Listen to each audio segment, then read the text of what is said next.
Hey everyone, welcome back to Rocky Watches Movies. Today we're travelling back to a world of elegance, scandal, and upstairs-downstairs drama with the beloved 2010 series Downton Abbey.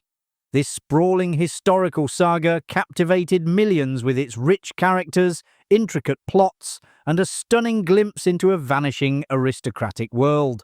But while we were all swept up in the romances and rivalries of the Crawley family, there's a whole estate's worth of fascinating secrets from behind the camera.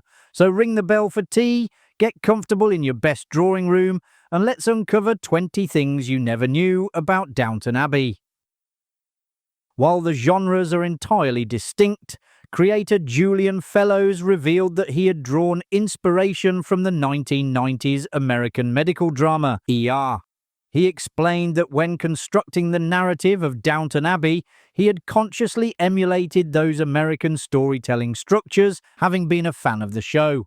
He added that Chicago Hope and 30-something, with their technique of weaving multiple stories together at once, influenced him as well.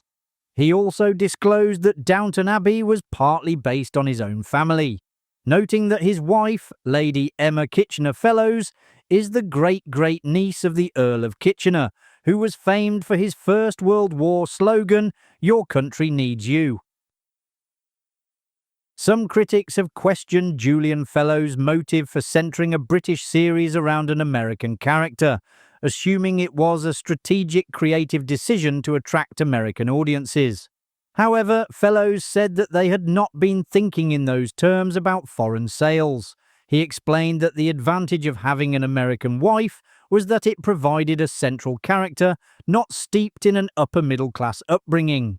This allowed a principal character, Cora, to avoid taking that world for granted and to question its norms. Fellowes insisted she was not consciously written for America, joking that the idea of creating a character for American sales was far cleverer than they had actually been. The real Downton Abbey is Highclere Castle, which remains the private residence of the Earl and Countess of Carnarvon. During production, the film crew had to carefully work around the family's private living quarters. Many of its iconic interiors featured in Downton Abbey are authentic rooms within the real Highclere Castle, including the library, dining room, drawing room, and grand hallway. The castle is open to the public, available for wedding and party hire, and when this happens, the family retreats to their cottage on the estate. Visitors to Highclere Castle can, according to its website, walk down the same staircase as Lady Mary did on her wedding day, or sit at Jackdaw's Castle, where Lady Edith was so often depicted. In 2010, the composer Andrew Lloyd Webber, who lives on a neighbouring estate, made an offer to purchase Highclere Castle, apparently to house his art collection.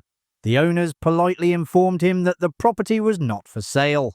The estate is valued at approximately £200 million.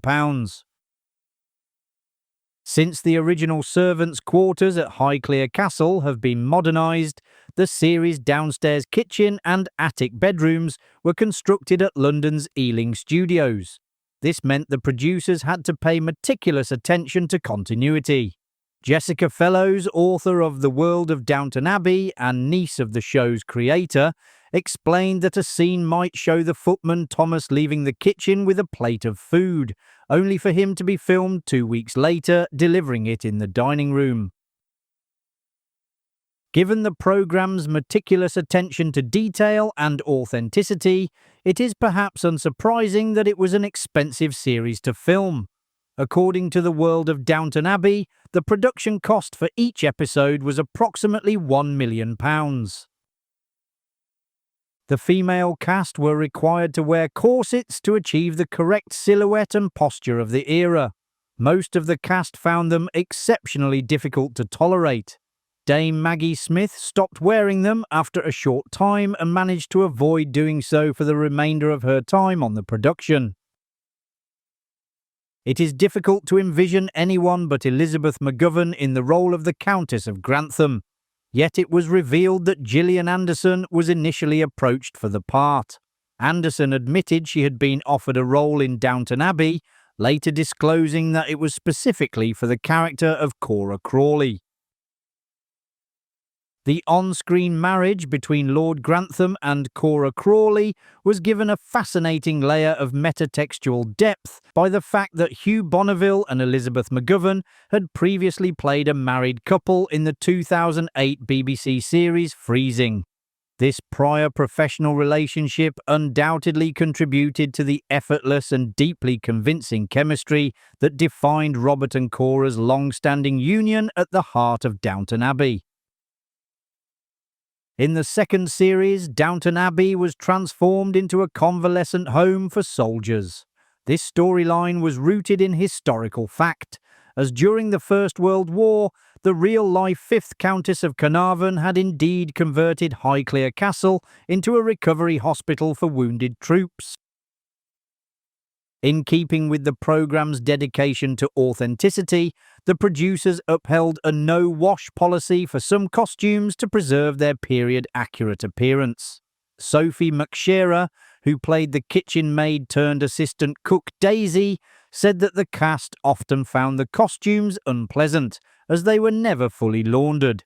She explained that the costumes had strange patches sewn into the armpits, which were the only parts washed separately. One of the show's most cherished stars was its faithful canine, Isis, who passed away during the 5th series. Although many assumed the Labrador was written out due to her name, Hugh Bonneville moved to correct this misconception. He clarified that the Labrador featured in Series 1, set between 1912 and 1914, was a dog named Pharaoh. From Series 2, set from 1916 onwards, the Labrador was a bitch named Isis, a choice made to continue the established Egyptian theme. Bonneville added that anyone who genuinely believed the animal's storyline in Series 5, set in 1924, was a reaction to recent world news, was a complete Burke. The Egyptian theme Bonneville mentioned refers to George Herbert, the 5th Earl of Carnarvon, who was one of the key figures involved in the discovery of Tutankhamun's tomb. Laura Carmichael nearly turned down her Downton Abbey role. At the time, she was working as a doctor's receptionist and had just landed her dream job playing Viola in a touring production of Twelfth Night. When her agent mentioned an audition for a period drama, she assumed it was a minor TV role, good for her CV but hardly life-changing. Torn between the two offers, she was devastated at the thought of giving up Shakespeare for television. Only later did she learn the audition was for Downton Abbey, and that the part was a leading role. From the very beginning, Dame Maggie Smith, who sadly passed away in 2024, portrayed the Dowager Countess of Grantham. However, she confessed that she never watched the programme, as she disliked seeing herself on screen. She once explained that she found it frustrating, always noticing things she would have preferred to do differently. Being a period drama, historical accuracy was essential for the show. This led to the hiring of consultant and etiquette expert Alistair Bruce, who was tasked with ensuring every detail was authentic. Bruce, who admitted to being ruthless on set, oversaw everything from the correct way to curtsy to the historical precision of the costumes. For the dining room scenes, real silver and antiques were used, with actors later joking that it was terrifying to eat alongside such valuable museum-quality pieces. Bruce himself even appears in the third film, having previously made cameo appearances in the other two movies and across all 6 series of the television programme. The residents of Downton Abbey consumed a great many meals, with the sumptuous banquets cooked by the dynamic Mrs. Patmore and her staff proving a visual feast for the audience. In reality, however, while the food on the plates was genuine, it was far from fresh. The lobster, which featured in almost every major banquet, was frozen and reused repeatedly throughout the filming. Sophie McShera said that the frozen food would occasionally begin to smell quite unpleasant on set. It seems the cast had even coined a name for the long-suffering crustacean, Lobstergate. In a 2013 interview, Julian Fellowes remarked that nobody in their right mind could have predicted the show's unprecedented success, confessing that its sudden surge into the viral spotlight was entirely unexpected. It is estimated that the series was watched by more than 120 million viewers worldwide.